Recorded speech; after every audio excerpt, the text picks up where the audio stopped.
পিঠাপুলি হচ্ছে বাঙালি ঐতিহ্য। এদেশের মেয়েরা শুধু সিজনেই নয়, যে কোনো সময় প্রয়োজনে অপ্রয়োজনে পিঠা বানিয়ে থাকে। আর সেটাতে যদি থাকে নতুনত্ব, নান্দনিকতা এবং চমৎকার স্বাদ, তাহলে তো কথাই নেই। আজ আপনাদের সাথে এমন একটি পিঠা তৈরির পদ্ধতি শেয়ার করব। আসসালামু আলাইকুম, স্বাগত এইচপি ইনোভেটিভ কিচেনে। এটা হচ্ছে নারকেলের পুর ভরা চমৎকার বেনি পিঠা। পিঠাটা বানাতে প্রথমে পুর তৈরি করে নিচ্ছি। চুলায় ফ্রাইং প্যান বসিয়ে তাতে কোরানো নারকেল দিচ্ছি হাফ কাপ। অল্প আঁচে ভালোভাবে নেড়েচেড়ে নারকেলটা একটু ভাজা ভাজা করে নিচ্ছি। এরপর লবঙ্গ ও গোলমরিচ 3-4টা করে, দারুচিনি 2-3 টুকরা, সাদা এলাচ 2-3টা, 2টা তেজপাতা টুকরো টুকরো করে নিচ্ছি।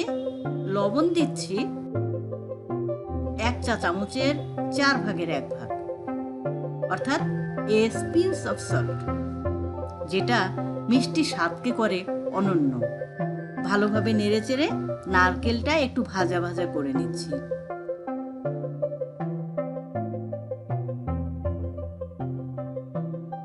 ঘন করে জাল দেয়া দুধ দিচ্ছি হাফ কাপ। খেজুরের গুড় দিচ্ছি হাফ কাপ। এরপর সবগুলো উপকরণ ভালো করে মেশাতে নাড়াচাড়া করে নিচ্ছি। চুলার আঁচ একটু বাড়িয়ে দিয়েছি। যখন গুড় গলে দুধটা ঘন হয়ে আসবে এবং নারকেলটা বেশ আঠালো হয়ে যাবে, সেই অবস্থায় নামিয়ে নেব। আমাদের পুরটা রেডি হয়ে গেছে। দেখেন, এরকম অবস্থায় নামিয়ে একটা বাটিতে ঢেলে নিয়েছি। এবার পিঠার বেনিগুলো বানাতে ময়দা নিয়ে নিচ্ছি 2 কাপ। আমি গমের ময়দা নিচ্ছি। লবণ দিচ্ছি 1 চা চামচ, চিনি 1 চা চামচ, সয়াবিন তেল দিচ্ছি 3 চা চামচ। পানি আমাদের প্রয়োজন মতো লাগবে। প্রথমে সবগুলো উপকরণ ভালোভাবে মিশিয়ে নিচ্ছি। হাত দিয়ে এভাবে প্রপারলি মেশাতে হবে। এটাকে বলা হয় ময়ান দেওয়া। যখন সবগুলো উপাদান ভালোভাবে মিশে যাবে, তখন ঠিক এরকম ঝুরঝুরে হবে। অল্প অল্প করে পানি দিয়ে ময়দাটা মেখে নিচ্ছি।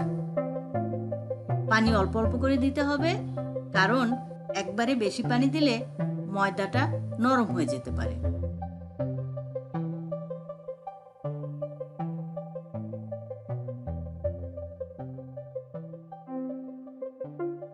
হাতে অল্প অল্প করে পানি নিয়ে ভালোভাবে ঠেসে ঠেসে মেখে নিচ্ছি। মাখা হয়ে গেলে এই অবস্থায় একটা ঢাকনা দিয়ে ঢেকে রাখবো 1 ঘন্টার সময় মতো। এতে ময়দার ময়েশ্চারগুলো সমস্ত অংশে ভালোভাবে মিশে যাবে এবং পিঠাটা অনেক সুন্দর হবে। 1 ঘন্টা পর ঢাকনা খুলে ময়দাটা আবার একটু ঠেসে ঠেসে মেখে নিচ্ছি। খামিরটা যদি সুন্দরভাবে প্রস্তুত হয়, তাহলে দেখবেন হাতের সাথে লেগে যাবে না। রুটি বানানোর জন্য ছোট ছোট লেচি কেটে নিচ্ছি। আমি 4টা লেচি কেটে নিলাম।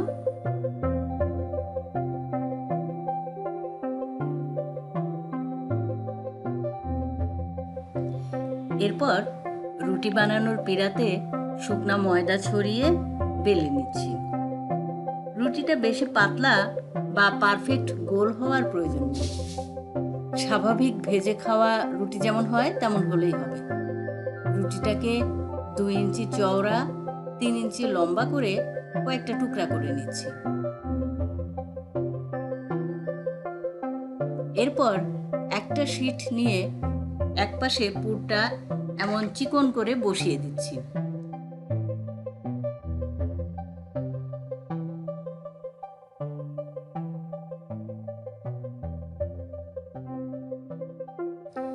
তারপর আলতো হাতে মুড়িয়ে রোল করে নিচ্ছি। এভাবে অনেকগুলো আগে রোল করে নিব। তারপর 3টা রোল পাশাপাশি রাখবো।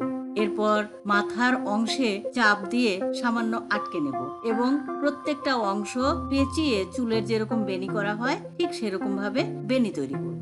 আমাদের পুর ভরা বেনিটা রেডি হয়ে গেছে। উপরে হালকা ময়দা ছড়িয়ে নিচ্ছি, কারণ আমি বেশ কয়েকটা পিঠা বানাবো। ময়দা ছড়িয়ে নিলে একটা পিঠার সাথে আরেকটা পিঠা লেগে যাবে না। একটা ফ্রাইং প্যানে বেশ খানিকটা তেল দিচ্ছি। তেলটা যখন গরম হয়ে যাবে তখন বেনিগুলো সেই তেলের মধ্যে ছেড়ে দিচ্ছি। পিঠাগুলো অল্প আঁচে ধীরে ধীরে ভাজতে হবে। আঁচ যদি বেশি থাকে তাহলে ভেতরটা কাঁচা থাকতে পারে। বিশেষ করে বেনির যে জায়গাটায় আটকে আছে সেই অংশগুলো কাঁচা থাকতে পারে। এই জন্য অল্প আঁচে ধীরে ধীরে ভাজতে হবে এবং বারবার নাড়াচাড়া করে দিতে হবে যাতে নিচের অংশটা পুড়ে না যায়।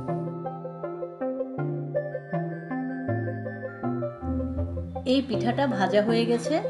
তেল ঝরিয়ে তুলে নিচ্ছি নারকেলের পুর ভরা মিষ্টি স্বাদের বেনি পিঠা। অতিথি আপ্যায়ন ছাড়াও বিকেলের নাস্তায় সুস্বাদু মজাদার এই বেনি পিঠা আপনাকে গড়ে দেবে এক অনন্য রকম অবস্থান। এতক্ষণ সাথে থাকার জন্য সবাইকে অসংখ্য ধন্যবাদ। আসসালামু আলাইকুম।